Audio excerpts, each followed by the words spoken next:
Dan Anda harus mampu pergi ke Al-Quran sehingga Al-Quran dapat menjelaskan kepada Anda dunia tempat Anda tinggal saat ini.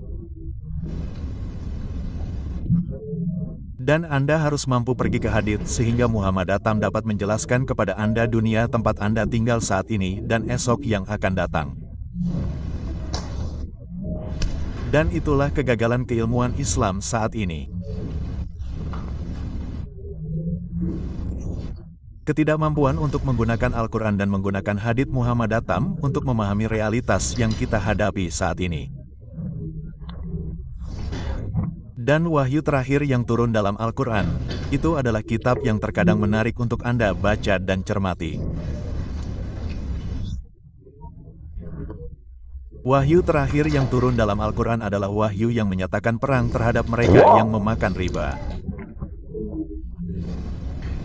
Israel sedang bersiap untuk menyerang Iran. Kami tidak tahu kapan serangan itu akan terjadi, tetapi kami merasa cukup yakin bahwa itu akan terjadi dan ketika serangan itu terjadi, tatanan dunia baru akan terungkap. Salah satu korban pertama dari serangan semacam itu adalah jatuhnya dolar AS. Anda tidak perlu gelar PhD untuk memahaminya. Apa yang dilakukan kaum Zionis adalah membawa umat manusia kepada bencana yang paling dahsyat. Bencana yang akan menghancurkan semua kota di dunia. Apakah Imran Hussein melebih-lebihkan sekarang ketika dia berbicara tentang semua kota di dunia yang akan dihancurkan? Saya heran. Mari kita lihat Al-Quran, ya.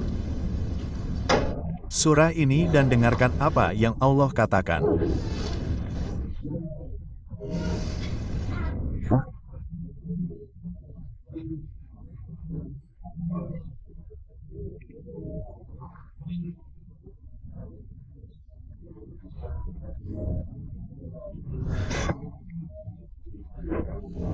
Dan tidak ada satu kota pun yang akan luput. Tetapi Allah akan menghancurkan mereka semua. Dan mereka yang luput dari kehancuran akan dihukum dengan hukuman yang mengerikan. Dan ini adalah sesuatu yang tertulis di Kaf.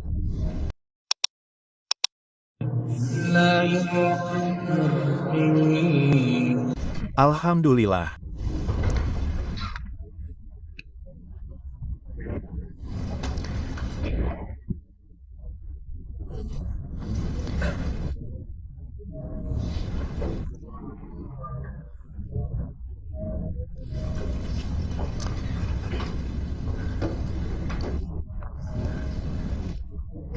Para profesor dan mahasiswa yang terhormat di Universitas Nasional Tanaga di Kuala Lumpur, Malaysia.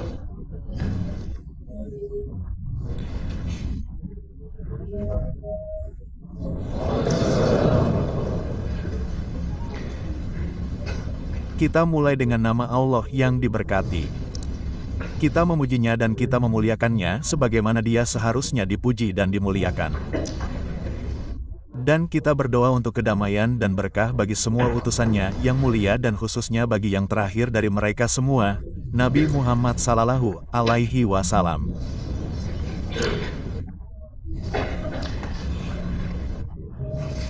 Topik kita malam ini berjudul Islam, Organisasi Perserikatan Bangsa-Bangsa dan Tatanan Dunia Baru.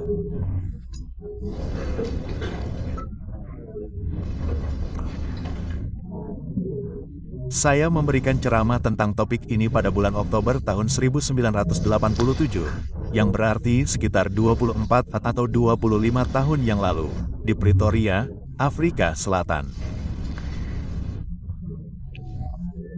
Sejak saat itu, saya tidak pernah lagi memberikan ceramah tentang topik ini, tetapi rekaman ceramah itu, yang ada di internet dan YouTube, kualitas rekamannya sangat buruk sehingga saya menerima permintaan untuk melakukannya. Silakan kembali ke topik tersebut sehingga kita bisa mendapatkan rekaman yang lebih baik. Jadi akan ada orang-orang di Perancis yang akan mendengarkan ceramah ini, dan orang-orang di Afrika Utara, Amerika Serikat, dan Pakistan. Banyak bagian dunia akan mendengarkan ceramah ini. dan kami berdoa semoga Allah memberkati dia yang melaluinya rekaman-rekaman itu diunggah ke YouTube dengan begitu cepat dan dalam kualitas yang sangat baik. Amin.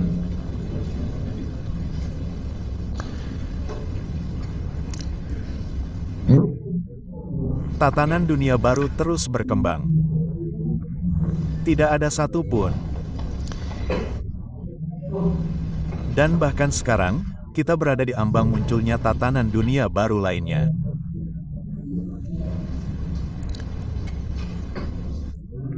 Sementara Anda sibuk dengan ujian Anda, Israel sedang bersiap untuk menyerang Iran. Kita tidak tahu kapan serangan itu akan terjadi, tetapi kita merasa cukup yakin bahwa itu akan terjadi dan ketika serangan itu benar-benar terjadi, tatanan dunia baru akan terbentuk. Salah satu korban pertama dari serangan semacam itu adalah jatuhnya dolar AS. Anda tidak perlu gelar doktor untuk memahaminya. Mari kita jelaskan secara singkat tentang khilafah yang menghilang pada tahun 1924 tetapi akan muncul kembali besok. Oh ya, suka atau tidak, Dewan Keamanan PBB dapat melakukan apapun yang mereka inginkan. Khilafah akan muncul kembali besok dan saya berdoa kepada Allah untuk mengirimkan saya para siswa yang akan memiliki tulang punggung yang terbuat dari baja, bukan kertas daur ulang, yang memiliki keberanian untuk berdiri dan menyatakan kebenaran di hadapan para tiran dan bandit terbesar di dunia yang saat ini menguasai dunia. Hidup dan mati ada di tangan Allah. Berapa banyak yang akan mereka kirim ke Guantanamo? Bisakah mereka membungkam para ulama Islam? Tidak.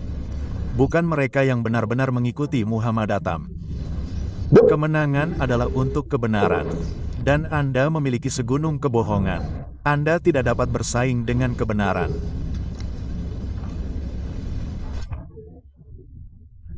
Negara Khilafah tidak hanya mengakui kedaulatan Allah dan akan kembali ketika saatnya tiba. Ini adalah ilmu usul fiqh Islam. Negara Khilafah juga mengakui hukum tertinggi Allah dan apa yang Allah haramkan diberlakukan sebagai haram dan apa yang Allah halalkan diberlakukan sebagai halal.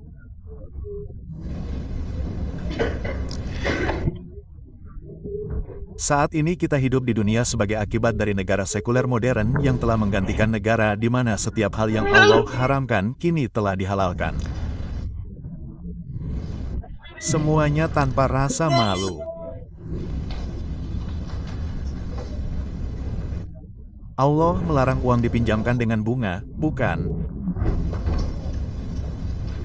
Jadi meminjamkan uang dengan bunga adalah haram.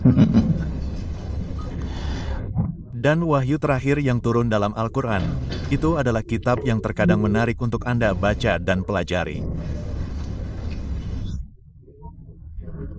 Wahyu terakhir yang turun dalam Al-Quran adalah di mana Allah menyatakan perang terhadap mereka yang mengonsumsi riba. Salah satu bentuk riba tentu saja adalah uang yang dipinjamkan dengan bunga. Anda tidak perlu gelar PhD untuk memahaminya. Dan di sekitar Anda di seluruh dunia saat ini, Anda memiliki sistem perbankan yang berasal dari JAL yang meminjamkan uang dan bunga.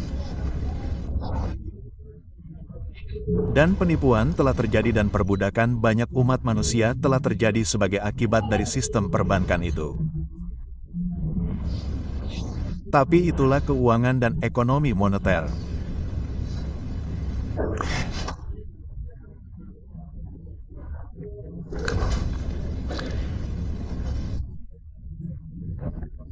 Jika Anda menghalalkan apa yang Allah buat itu juga ada di dalam Al-Quran.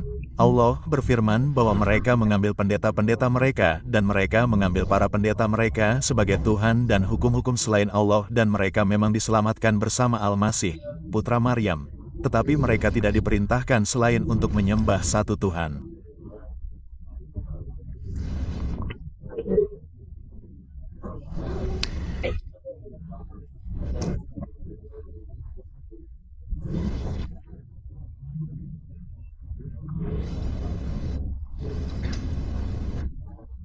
Tidak ada Tuhan selain Dia.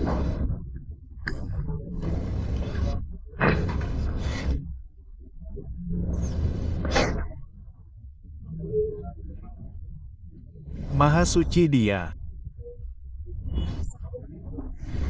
Jauhlah Dia dari syirik menyembah pendeta-pendeta dan para pendeta. Nabi Shallallahu Alaihi Wasallam pun menjawab, bukankah mereka menghalalkan apa yang Allah haramkan?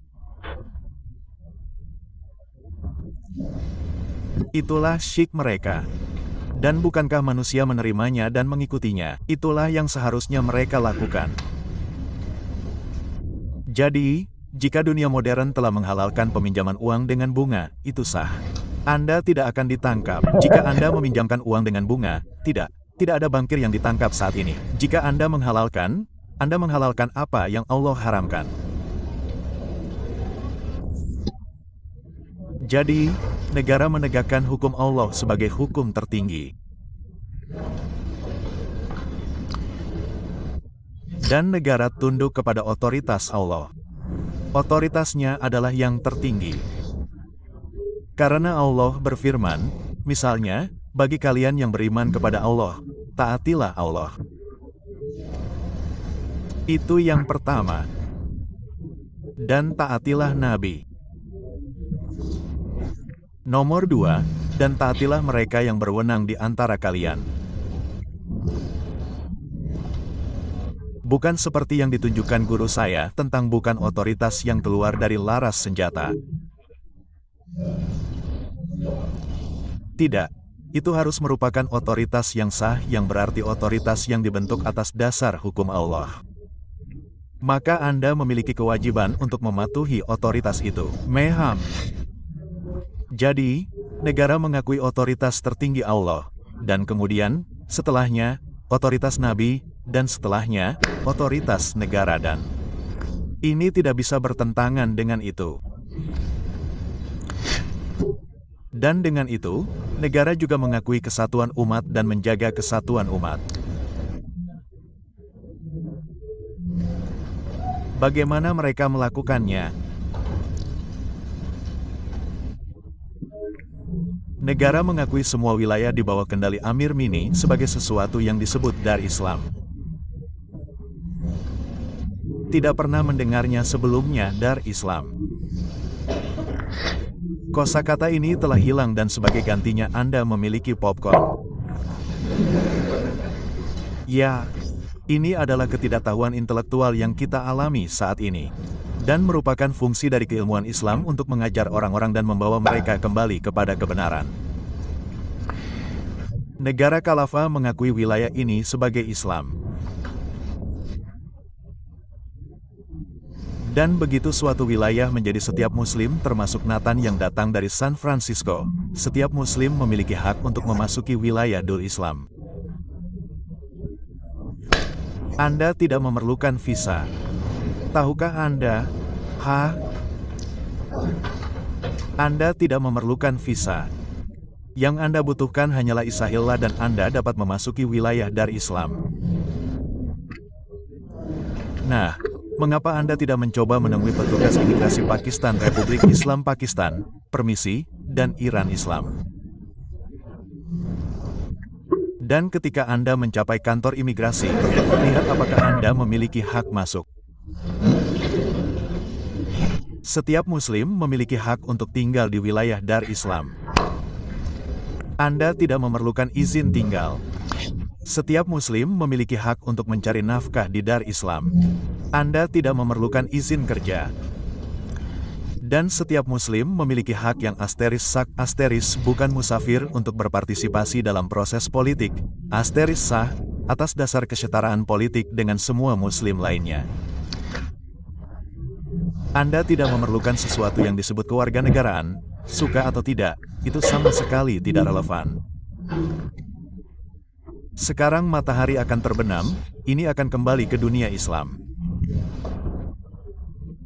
Jadi, nasionalisme Mesir dan nasionalisme Pakistan Anda, dan begitu banyak nasionalisme Anda lainnya, akan kembali ke tempat sampah dari tempat asalnya dan akan digantikan dengan persaudaraan Islam, asteris, insya Allah asteris. Mereka tidak pernah pergi.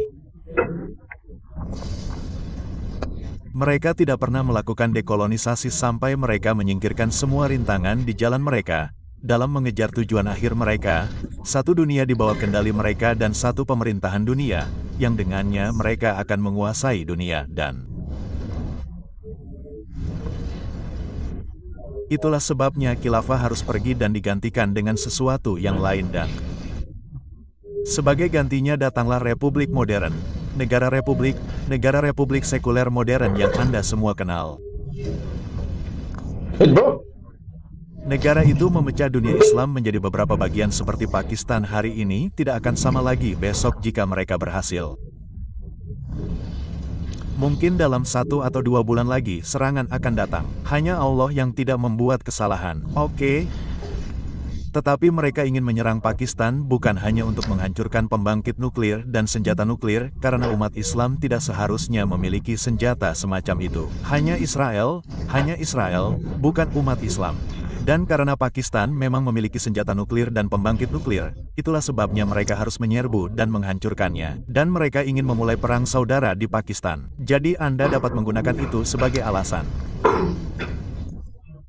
Tetapi ketika mereka selesai dengan itu dan mengingat keadaan kepemimpinan yang menyedihkan, bukan orang-orang di jajaran angkatan bersenjata, kepemimpinan, mereka tampak bagi saya seperti Zionis di Pakistan dan juga kepemimpinan politik, bukan rakyatnya. Rakyat mencintai Islam. Itu menurut saya, kepemimpinan menyedihkan seperti yang dimiliki Pakistan selama bertahun-tahun ini memungkinkan mereka, musuh, untuk berhasil dengan rencana mereka. Namun, mereka ingin melakukan lebih dari itu. Mereka ingin memecah belah Mesir menjadi beberapa bagian. Memecah Pakistan menjadi beberapa bagian karena lebih mudah bagi India untuk membangun hegemoni atas bagian-bagian itu. Mereka ingin melakukan hal yang sama dengan Mesir. Menyerang Mesir dari sisi ini. Israel menyerang Mesir dari sisi itu. Sisi mana? Dulu ada seorang pria di Libya yang menentang Zionis. Saya tidak tahu apakah Anda mengingatnya. Dan mereka mengambil Muslim. Mereka mengambil Muslim dan menipu Muslim ini, dan mereka membuat aliansi dengan Muslim ini. Dan orang-orang inilah yang sekarang bertanggung jawab untuk membuat aliansi dengan NATO Zionis, untuk menggulingkan pemimpin ini dan pemerintahannya di Libya. Jadi Libya sekarang berada di bawah kendali NATO. Jadi ketika mereka siap, NATO akan menyerang Mesir dari barat dan memecah belah Mesir menjadi beberapa bagian. Seluruh dunia Arab akan diserang seperti itu. Mengapa? Karena mereka ingin berkuasa. Dunia.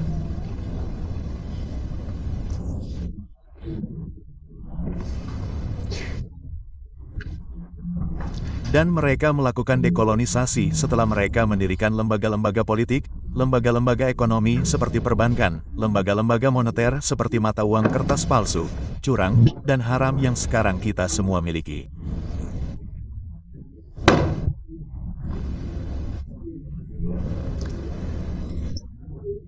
Dan hanya setelah mereka mendirikannya, mereka melakukan dekolonisasi dengan keyakinan bahwa mereka sekarang dapat terus memerintah melalui perwakilan.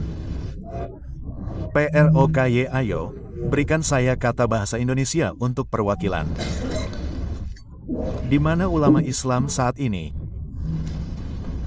Apakah ini sunnah bahwa Anda berjalan di jalan syik untuk membawa Islam? Pikiran telah menjadi suara yang berseru di padang gurun untuk waktu yang sangat lama. Untuk waktu yang sangat lama saya mengatakan dolar AS runtuh. Itu akan runtuh. Dan mereka menertawakan saya. Saya rasa mereka tidak menertawakan saya lagi sekarang. Tidak, untuk waktu yang sangat lama sejak buku ini muncul, saya memberitahu mereka bahwa Israel ingin menguasai dunia dan Israel ingin menggantikan Amerika Serikat sebagai negara penguasa berikutnya di dunia. Dan mereka menertawakan saya. Nah, ketika Israel menyerang Iran, mari kita lihat siapa yang akan tertawa.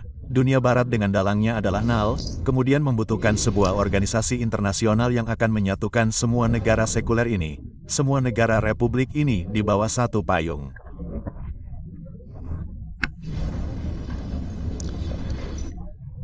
Dan begitu Anda merangkul mereka di bawah satu payung, Anda sekarang dapat mengendalikan mereka semua dan Anda sedang dalam perjalanan menuju pemerintahan dunia. Satu pemerintahan dunia. Mereka memulai proses itu dengan sesuatu yang disebut Liga Bangsa-Bangsa yang bermarkas di Jenewa, kota tempat saya belajar hubungan internasional, Jenewa. Namun kemudian Liga Bangsa-Bangsa runtuh karena Amerika Serikat menolak untuk bergabung dengan Liga Bangsa-Bangsa. Lalu terjadilah Perang Dunia Kedua.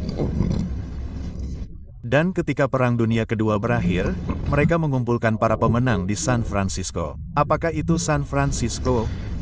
Untuk mendirikan Organisasi Perserikatan Bangsa-Bangsa. Saat itu tahun 1944, saya rasa. Setiap negara di dunia sekarang harus menjadi anggota Organisasi Perserikatan Bangsa-Bangsa. Dan jika Anda menolak menjadi anggota Organisasi Perserikatan Bangsa-Bangsa, Anda akan mendapat banyak masalah. Mereka akan mengambil tindakan terhadap Anda dan menghukum Anda dan menghukum Anda dan menghukum Anda. Saya tidak tahu seberapa banyak Anda tahu tentang sejarah kelahiran Malaysia. Anda terlalu muda. Dan Soekarno, Ahmed Soekarno, dari kemarahan karena merasa ini adalah ciptaan Kekaisaran Inggris yang mengeluarkan Indonesia dari PBB. Tahukah Anda? Namun, hal itu tidak bertahan lama dan Indonesia harus kembali masuk ke PBB. Sepengetahuan saya, satu-satunya negara yang keluar dari PBB untuk waktu yang lama dan tidak dihukum adalah Swiss. Namun, setelah Swiss melakukan pekerjaan yang diketahui Swiss telah dilakukannya, saya tidak perlu memberitahu Anda apa itu. Kemudian, Swiss juga perlu bergabung dengan Organisasi Perserikatan Bangsa-Bangsa. Organisasi Perserikatan Bangsa-Bangsa disusun dengan majelis rendah seperti parlemen, Anda tahu, Senat, dan Dewan Perwakilan Rakyat. Jadi, Organisasi Perserikatan Bangsa-Bangsa disusun seperti itu, sehingga semua negara di dunia akan menjadi anggota Majelis Umum dan di Majelis Umum mereka semua akan diakui setara secara politik.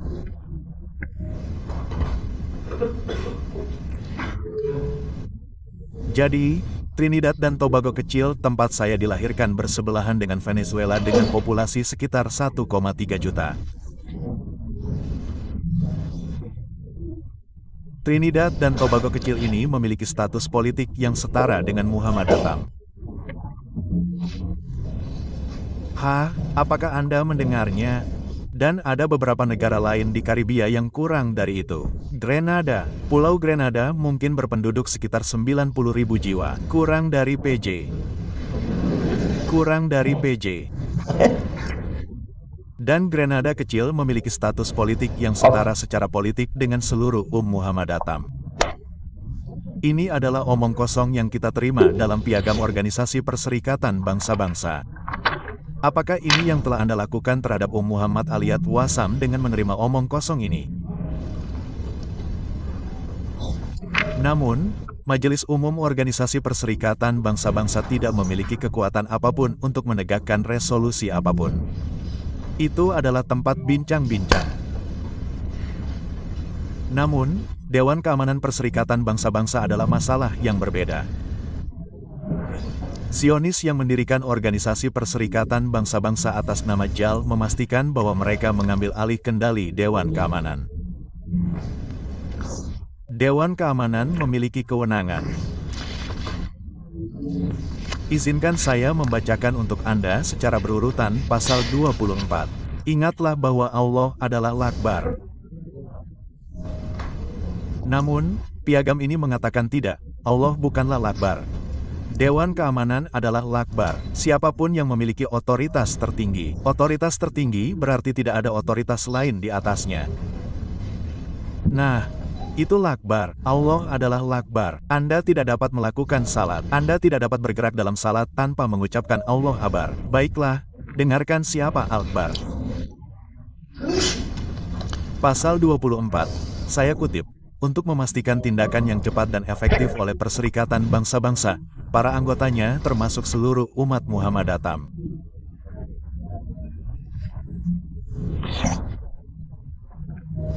Kebetulan, anggotanya memberikan tanggung jawab utama kepada Dewan Keamanan, yang berarti tanggung jawab tertinggi untuk pemeliharaan perdamaian dan keamanan internasional.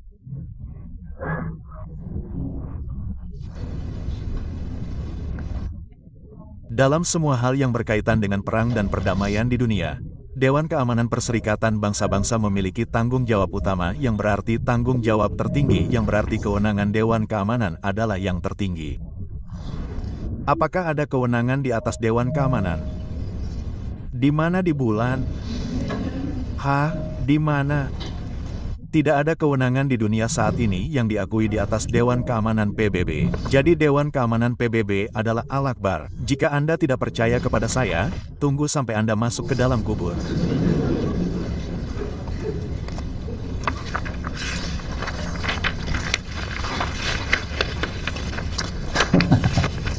Mereka ingin menancapkan paku di peti mati. Jadi dia harus mendengarkan pasal 25.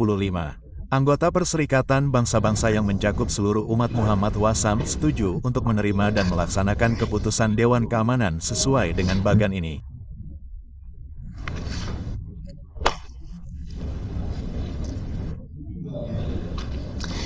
Bahkan ketika Dewan Keamanan memberikan perintah yang bertentangan dengan apa yang telah diperintahkan Allah dan Rasul-Nya, Anda memiliki kewajiban untuk mematuhi Dewan Keamanan.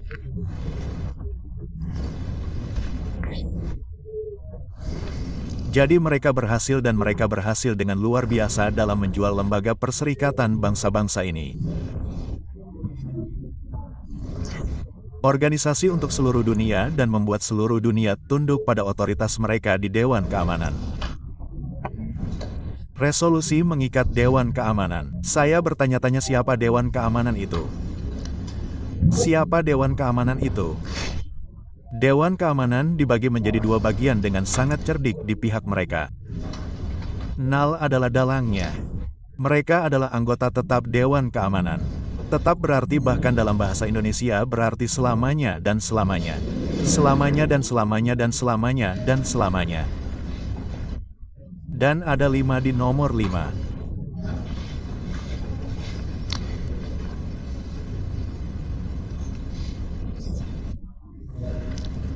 Dan anggota lainnya disebut anggota tidak tetap dan mereka dipilih untuk masa jabatan 2 tahun.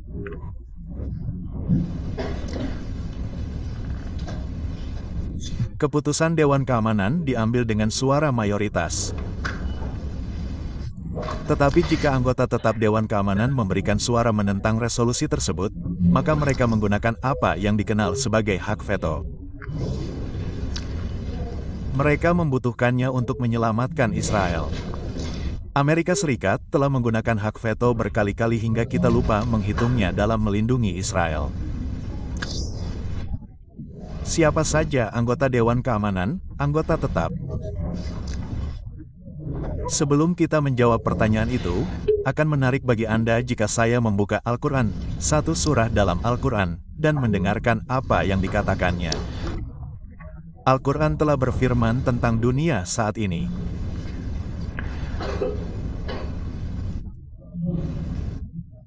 Allah berfirman, "Hai orang-orang yang beriman kepada Allah, janganlah kamu mengambil orang-orang Yahudi dan orang-orang Nasrani menjadi teman-teman dekat dan sahabat-sahabatmu." Kita mungkin kedatangan beberapa orang Kristen di sini malam ini. Jangan jadikan orang Yahudi dan jangan jadikan orang Kristen sebagai teman dan sekutu Anda. Pertanyaan. Mari kita berhenti di situ sebelum kita lanjut ke ayat selanjutnya. Apakah Allah berbicara tentang semua orang Yahudi dan semua orang Kristen, atau apakah Dia berbicara tentang sebagian orang Yahudi dan sebagian orang Kristen? Masalahnya di sini adalah metodologi. Jika Anda menggunakan metodologi yang cacat, saya menyebutnya metodologi orang malas yang mempelajari ayat Al-Quran secara terpisah. Tidak ada ilmuwan yang melakukan itu. Ambil ayat Al-Quran secara terpisah untuk mendapatkan maknanya. Jika Anda melakukan itu, maka Anda harus sampai pada kesimpulan bahwa Dia berbicara tentang semua orang Yahudi dan semua orang Kristen. Namun jika Anda menggunakan metodologi yang tepat yang dilakukan setiap ilmuwan untuk meneliti keseluruhan data dan mengatur keseluruhan data menjadi keseluruhan yang utuh, organik, dan harmonis, maka Anda akan menemukan sistem makna yang mengikat semua data itu bersama-sama.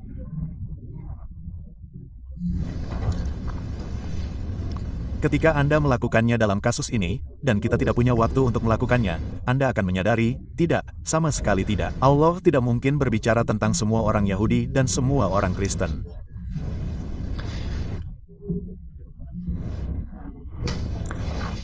Misalnya, dalam hal yang sama Ia berkata dan Anda pasti akan menemukan di masa mendatang bahwa mereka yang paling dekat dengan Anda dalam persahabatan dan cinta dalam cinta dan persahabatan adalah mereka yang mengatakan kami orang Kristen.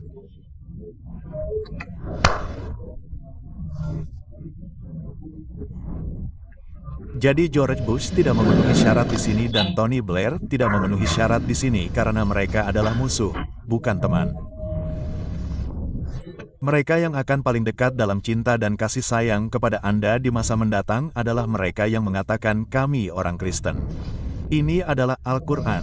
Jadi bagaimana Anda bisa mengatakan kepada mereka yang paling dekat dalam cinta dan kasih sayang kepada Anda, kami tidak bisa berteman dengan Anda? Itu tidak masuk akal, bukan? Jadi Allah tidak mungkin berbicara tentang semua orang Yahudi dan semua orang Kristen. Kalau begitu, jika Ia tidak berbicara tentang semua orang Yahudi dan semua orang Kristen, orang Yahudi dan orang Kristen mana yang sedang Ia bicarakan? Sejak Anda menanyakan pertanyaan itu, kata-kata yang mengikutinya memberi Anda jawabannya.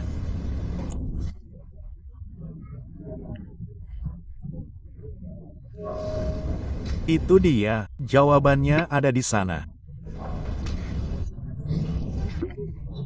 Artinya jangan mengambil orang Yahudi dan jangan mengambil orang Kristen seperti itu sebagai teman dan sekutu Anda yang merupakan teman dan sekutu satu sama lain.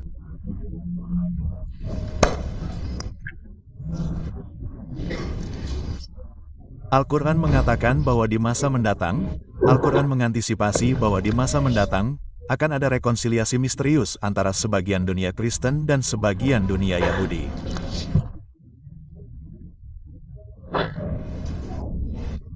Dan akan muncul di dunia aliansi, persahabatan, dan aliansi Yahudi-Kristen yang misterius. Ketika itu terjadi, maka Allah melarang Anda untuk menjadi teman dan sekutu orang-orang Kristen dan Yahudi yang mendirikan aliansi Yahudi-Kristen, bukan seorang Kristen yang memiliki tetangga Yahudi. Jangan bodoh. Apakah aliansi itu sudah terwujud? Jika Anda belum menyadarinya, Anda makan terlalu banyak roti malam ini. Hah? Ya, sudah. Aliansi Yahudi-Kristen yang misterius telah muncul di dunia berkat upaya tanpa henti dari Vatikan. Upaya yang masih terus berlanjut hingga sekarang. Dan itu adalah aliansi Zionis. Itu adalah aliansi Zionis. Aliansi Zionis itulah yang bertanggung jawab untuk menggulingkan tetapi pada saat itu tidak dikenal sebagai aliansi Zionis. Itu dikenal sebagai kolaborasi Kristen Yahudi untuk menggulingkan kekristenan Eropa dan mewujudkan peradaban sekuler Barat modern. Tetapi baru pada abad ke-19 mereka benar-benar mendirikan gerakan Zionis. Ketika Perang Salib pertama terjadi misalnya, saya tidak menyadarinya sampai saya mempelajarinya, tetapi orang-orang Yahudi mendanai Perang Salib tersebut. Ya. Jadi, kolaborasi Kristen Yahudi di Eropa telah berlangsung lama ketika aliansi Yahudi-Kristen Zionis muncul di dunia.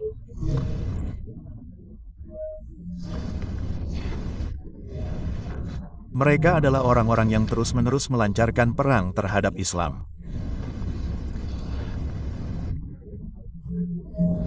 Dan Allah berfirman dalam Al-Quran dalam firman berikut, barang siapa di antara kalian yang bersahabat dan bersahabat dengan mereka, kami adalah sahabat Amerika. Oke, silakan dan buat pernyataan itu. Tunggu sampai Anda masuk kubur dan Anda akan lihat. Barang siapa yang bersahabat dan bersahabat dengan mereka, Anda telah kehilangan Islam Anda. Anda telah kehilangan Islam Anda. Anda sekarang milik mereka. Ini adalah Al-Quran. Sesungguhnya Allah tidak memberikan petunjuk bagi suatu kaum yang ciri khasnya adalah kejahatan. Sekarang mari kita bahas anggota-anggota terkemuka Dewan Keamanan. Nomor 1 adalah negara Zionis. Negara penguasa pertama yang diciptakan oleh JAL adalah Inggris. Sehari seperti setahun. Anda telah membaca buku ini, bukan? Sehari seperti setahun. Dan Inggris adalah negara yang permanen. Anggota Dewan Keamanan. Anggota tetap kedua Dewan Keamanan adalah negara Zionis lainnya, Amerika Serikat, yang merupakan negara penguasa saat ini yang didirikan oleh JAL. Tampaknya JAL mendirikan Dewan Keamanan sendiri selama ini. Anggota tetap ketiga Dewan Keamanan adalah Prancis, negara Zionis lainnya. Jadi Zionis memiliki 3 dari 5 dan ketiganya adalah negara Kristen yang bersekutu dengan orang Yahudi.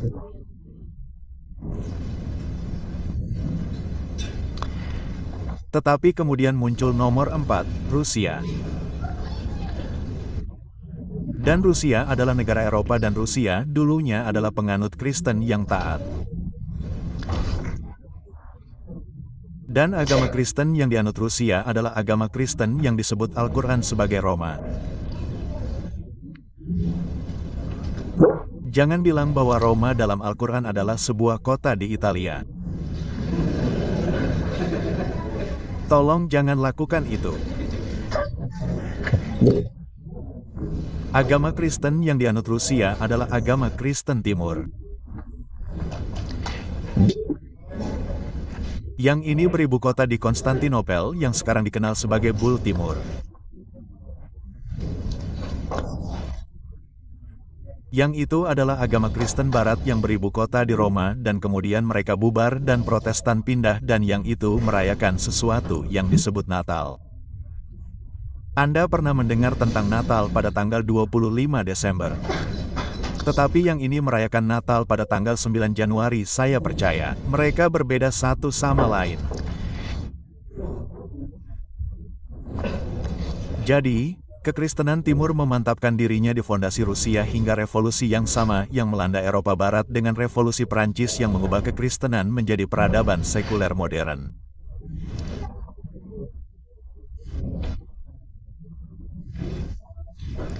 Revolusi yang sama datang ke Rusia dengan revolusi Bolshevik yang menghancurkan fondasi gereja Kristen di Rusia dan melahirkan negara sekuler baru di Rusia. Rusia juga merupakan anggota Dewan Keamanan Perserikatan Bangsa-Bangsa dengan kekuatan yang lebih besar. Dan kemudian mereka memilih untuk menyertakan China juga. Dan itu membingungkan saya karena ini Kristen, ini Kristen, ini Kristen, ini juga Kristen. Keempatnya. Dan kemudian saya ingat bahwa China yang diterima sebagai anggota Dewan Keamanan adalah China yang dipimpin oleh Jaisek yang beragama Kristen. Dia beragama Kristen. Jadi China juga pada saat itu dipimpin oleh pemerintahan Kristen.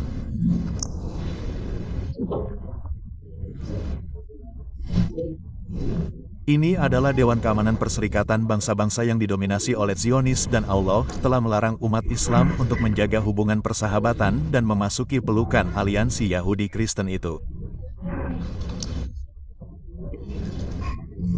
Dan coba tebak apa yang kami lakukan? Coba tebak apa yang kami lakukan? Sementara saya adalah ketika para ulama kita makan roya. Kegagalan terbesar dari semua di zaman sekarang bukanlah para pemimpin politik kita, bukan para pemimpin ekonomi kita, bukan para pemimpin pendidikan kita.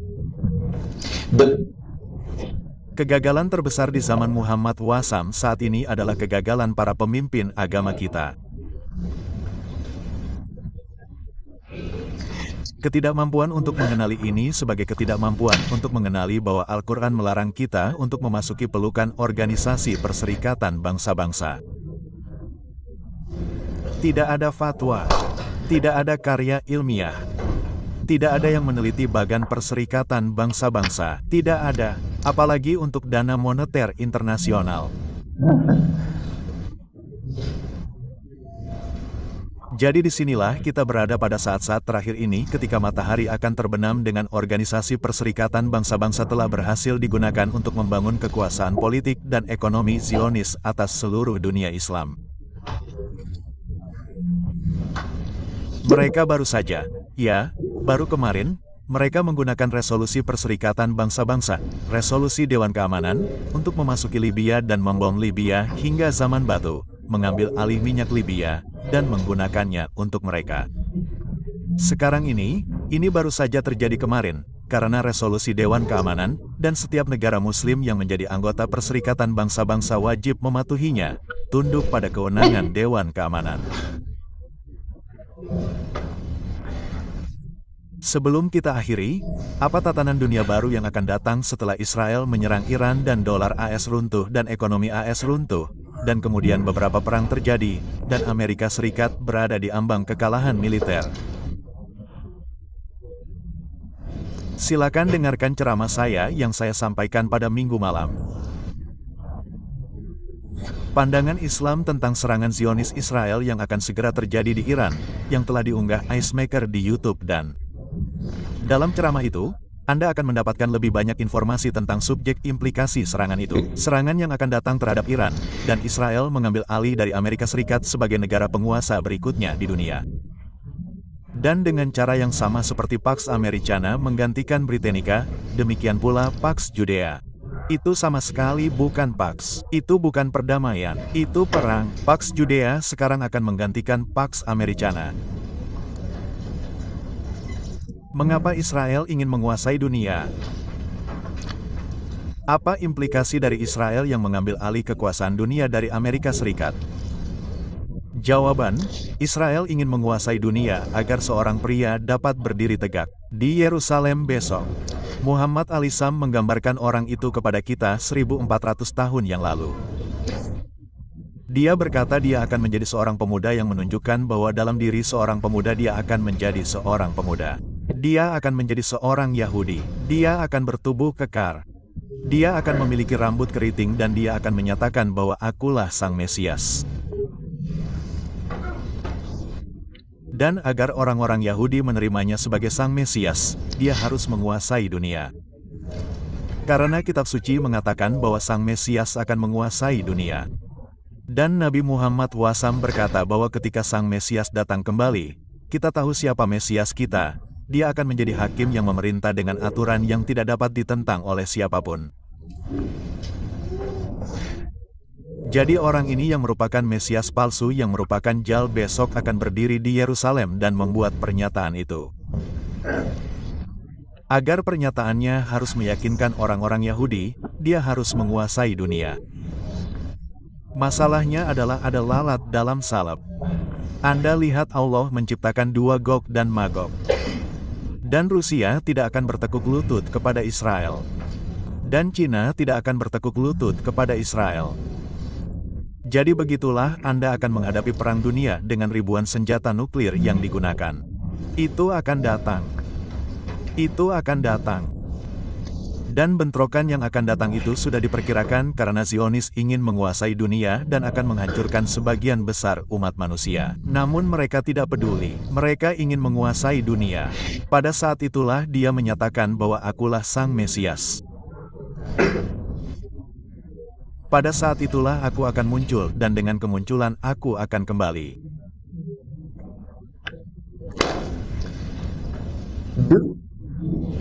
Apakah Anda percaya sejenak saja bahwa aku akan duduk di Majelis Umum Perserikatan Bangsa-Bangsa? Karena dia tidak diizinkan masuk Dewan Keamanan. Tidak ada Muslim, tidak ada negara Muslim yang dapat memiliki keanggotaan tetap di Dewan Keamanan. Tidak. Apakah Inggris, Amerika Serikat, Perancis, Rusia, dan Cina, dunia Islam keluar? Anda dapat datang dan duduk selama 2 tahun lalu keluar. Disitulah Nabi berada saat ini. Apakah Anda percaya sejenak bahwa aku akan tunduk pada otoritas Dewan Keamanan sesuai dengan piagam yang telah saya tulis? Tepat sekali. Sungguh momen yang konyol bahwa tidak, ketika organisasi saya segera dipulihkan.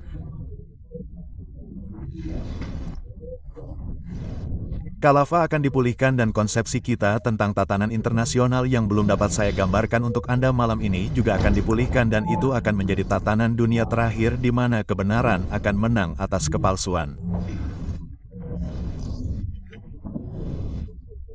Dan mereka yang saat ini ditindas dan semua yang ada di tangan mereka adalah batu yang dapat menandingi tank-tank para penindas pada hari itu. Kebenaran akan menang atas kepalsuan dan keadilan akan menang atas tirani dan penindasan. Ini adalah pembicaraan kita tentang Islam, Organisasi Perserikatan Bangsa-Bangsa dan Tatanan Dunia Baru. Dan jika ada satu pelajaran yang dapat diambil darinya adalah bahwa kita telah gagal mempelajari Al-Quran dan kita telah gagal mempelajari sabda Nabi Shallallahu Alaihi Wasallam dan sekarang saatnya bagi kita untuk memperbaiki kesalahan itu.